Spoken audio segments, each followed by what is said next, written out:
10వ తరగతి చదవాలంటే 1వ తరగతి నుంచి మొదలు పెట్టాలి. మనం 1వ తరగతి అయిపోయింది, 2 అయిపోయింది, 3 అయిపోయింది, 9 అయిపోయింది. ఇక 10వ తరగతి ఎక్కడ?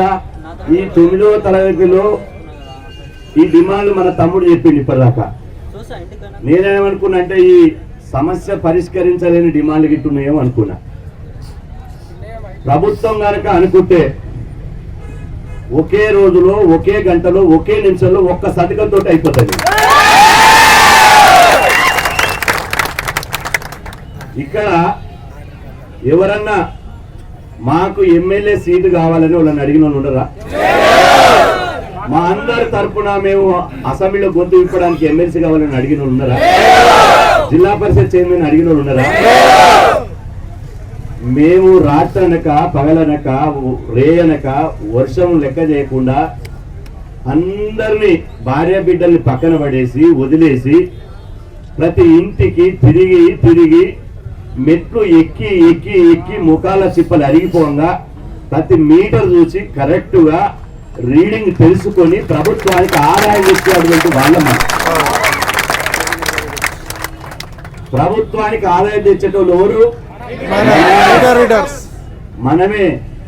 మరి ప్రభుత్వానికి ఆదాయం తెచ్చేటోళ్లకు 8,000 నుంచి 10,000 జీతం ఇస్తే ఎట్లా బతారు? ప్రభుత్వానికి ఏమన్నా 4,000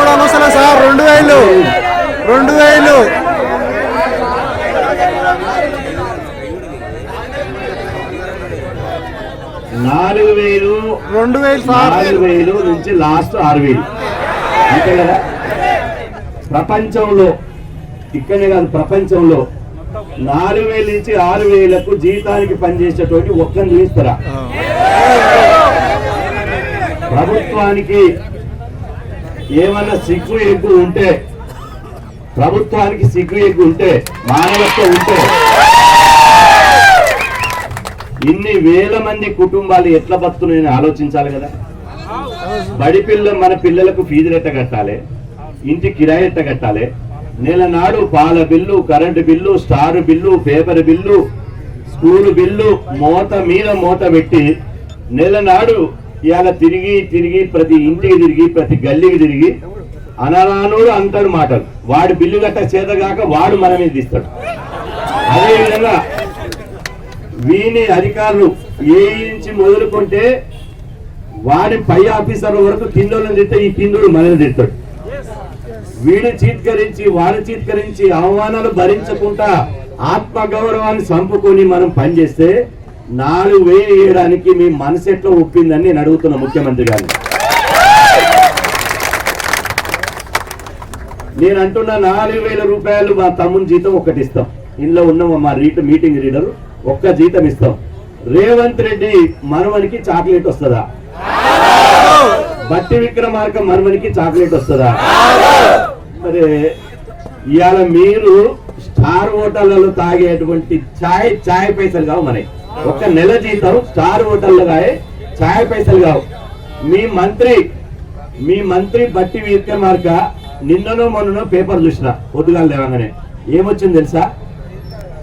ఆయన నియోజకవర్గంలో ఖమ్మం జిల్లా మదిరలో ఆయన క్యాంప్ ఆఫీసులో చిన్న చిన్న రిపేర్ చేసుకోనికి, బాత్రూమ్ రిపేర్ చేసుకోనికి 1,76 లక్షలు విడుదల చేసుకుంటు.